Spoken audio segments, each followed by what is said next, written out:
কান্দে না বাবা, ঘর পাবো সেটা বলবার মা বাপকে আছে তারা যে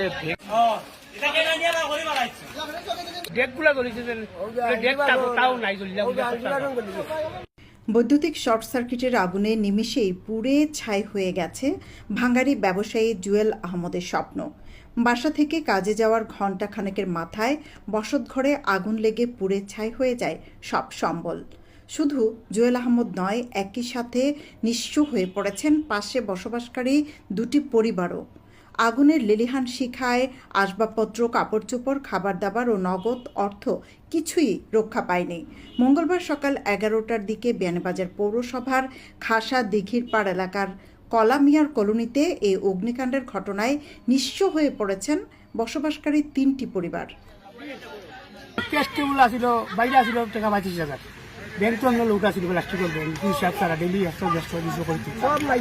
এবার আমার চাউল আছে প্রায় 15,000 টাকা, চাউল চাল কিচ্ছু নাই, হাতা কাপড় কিচ্ছু নাই, কিচ্ছু নাই, হাতা কাপড় কিচ্ছু নাই।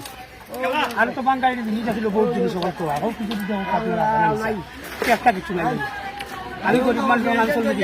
আমার যে জিনিস ক্ষয় করতে হয়েছে কিন্তু আমার দিতেই পারি, আমি চলবো কি আরে ভাইয়া? আমি তো গরিব মানুষ, আল্লাহ তো আমার ঘোরা কিচ্ছু নাই। আমি আছি প্রায় 8 মাস, 1 বছর ধরে আছি। আমি আসলাম কারো কারো আসলাম, আসছিলাম আমার 8 মাস 1 মাস 1 বছর লাগানো। ফ্যামিলি আছে 5টা, ফ্যামিলি আছে 3 জন, আর রুম আছে আপনার 5টা।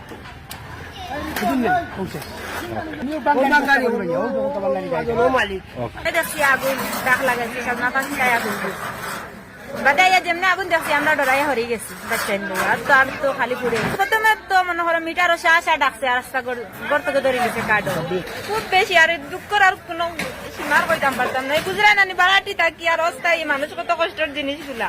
আচ্ছা তারা জীবনে তো জামাইয়ে বাঙ্গালির ব্যবসা করেন, ও যে আলাপ করলে যে বাঙালি ব্যবসা, তাই উনি ফ্যামিলি গুজরানি কাঠের জিনিস লাগান করিয়া লোয়াটা কত কষ্ট।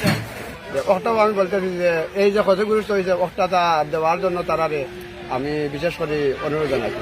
নির্ঝঞ্ঝাটভাবে বিয়ে, ওয়ালিমা সহ যে কোনো সামাজিক অনুষ্ঠান আয়োজনের কথা ভাবছেন?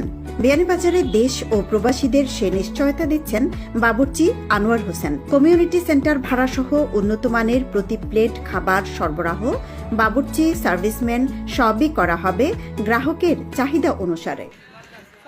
আগুনের সূত্রপাতের পর ঘরে থাকা 2টি গ্যাস সিলিন্ডার বিস্ফোরিত হলে আগুনের তীব্রতা আরও বৃদ্ধি পায়। সংবাদ পেয়ে দ্রুত সময়ের মধ্যে ঘটনাস্থলে পৌঁছায় বিয়ানীবাজার ফায়ার সার্ভিস।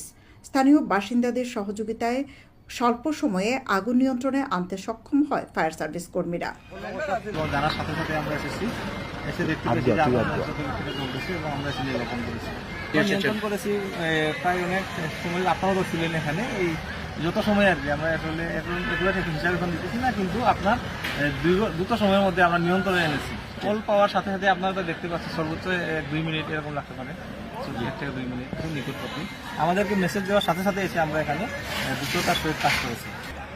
অগ্নিকাণ্ডে হতাহতের ঘটনা না ঘটলেও নিঃস্ব হয়ে পথে বসেছে 3টি পরিবার। ক্ষয়ক্ষতি হয়েছে কয়েক লক্ষ টাকা। সৈয়দা আখি হক, এবিটিভি।